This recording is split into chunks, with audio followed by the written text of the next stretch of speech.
Hello, everyone. I am so excited to be here for another episode of Plug Into Devin. Today, we have with us Tim Chambless.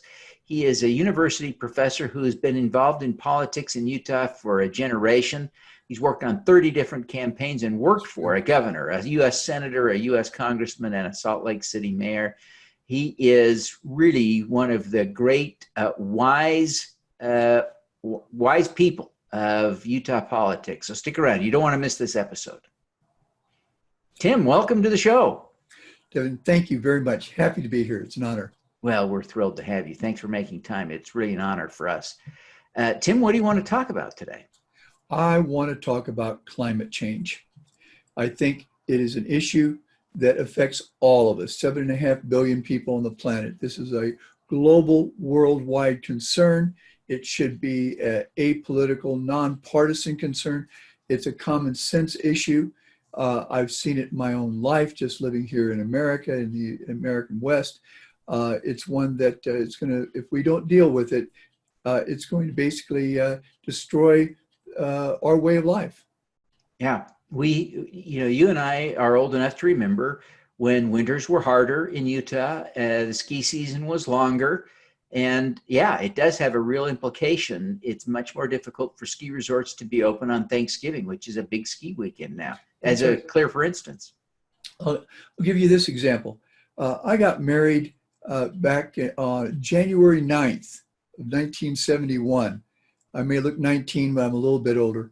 And shortly afterwards, my wife and I moved to Utah. And for years, when we would go out to celebrate our anniversary on January 9th here in Salt Lake City, the ground would crack under our feet.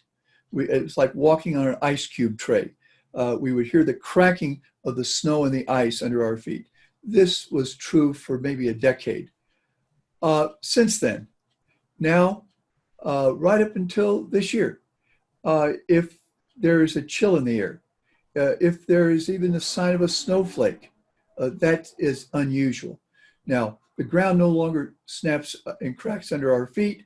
We're walking on dry sidewalks, parking lots, wherever.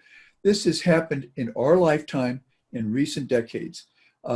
We are each year setting records for increasing heat here in Utah, the second driest state after Nevada. Utah's the one that has the second least amount of precipitation. But also the fact that the climate itself is warming. And I've thought to myself, given the rising tides of the ocean, that, and I only say this halfway jokingly, that someday our property here in Salt Lake City may be beachfront property. Yeah, that's right. Well, Tim, what are some of the common sense solutions that you see to climate change? I always like to think in terms of problem solution. I've just described to you the apparent problem.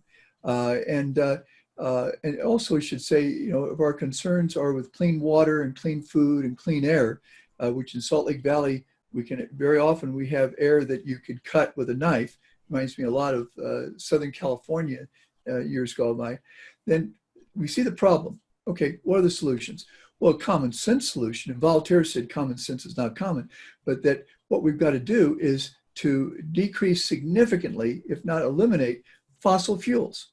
Our dependence upon fossil fuels, which heat the planet and pollute the planet, and also impact our quality of life. In fact, it hastens our death because of the pollution that we breathe. I can remember in 1974, the state of Utah was the first state to pass what was called the Indoor Clean Air Act, so that you could no longer smoke in public buildings. Now you can't even smoke outdoors in the University of Utah football stadium, and you'll see refugees hanging around doors during wintertime. They're all collected together smoking cigarettes. Well, that's a form of pollution.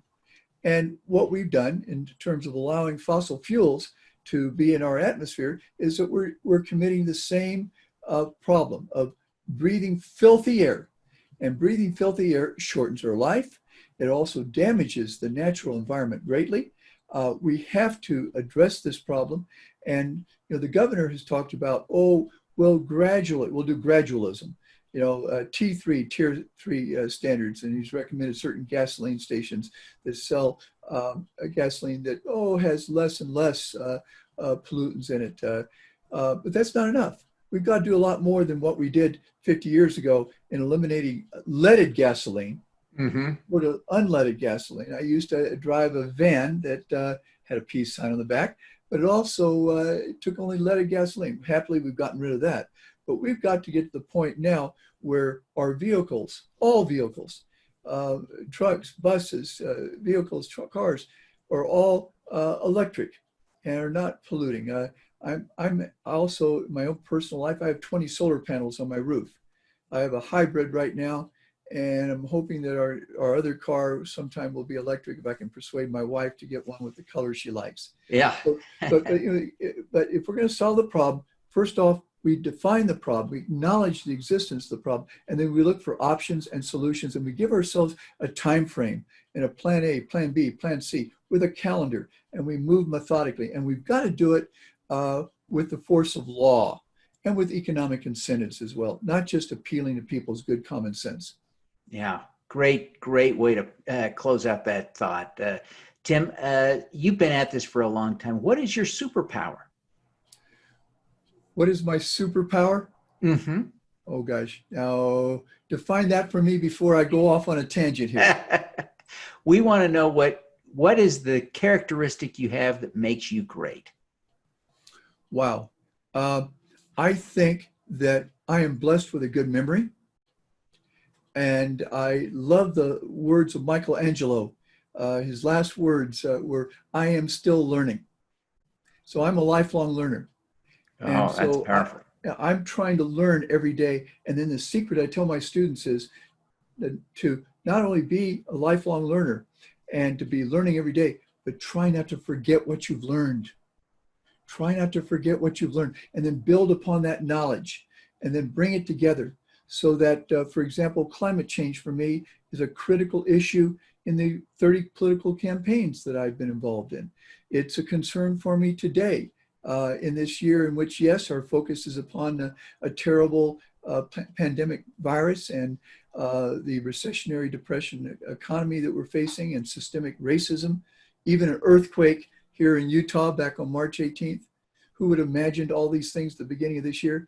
But we must not forget and not take our eyes off the prize with regard to the fact that if we don't have clean water and clean air and clean food, then we die. Yeah, that's pretty key. That's pretty key. Well, Tim, thank you very much for joining us today. We wish you every success in your efforts to help bring us clean air, clean water, and a safe, sound planet. Thank you, Devin. Thank you. All right. Let's be bold together. That's right. I'm Devin Thorpe. For the last 8 years, I've been working full-time to eradicate extreme poverty, improve global health, and fight climate change. I've concluded that the best way for me to continue my work is to run for Congress to represent the people of Utah's 3rd District. In Utah, we have common shared values. Those things unite us. I believe passionately in our ability to come together, and I believe that working together, we can solve Utah's problems. I'm Devin Thorpe. I'm a Democrat. I'm running to represent the people of Utah's 3rd District. I'm Devin Thorpe, a candidate for Congress, and I approve this message.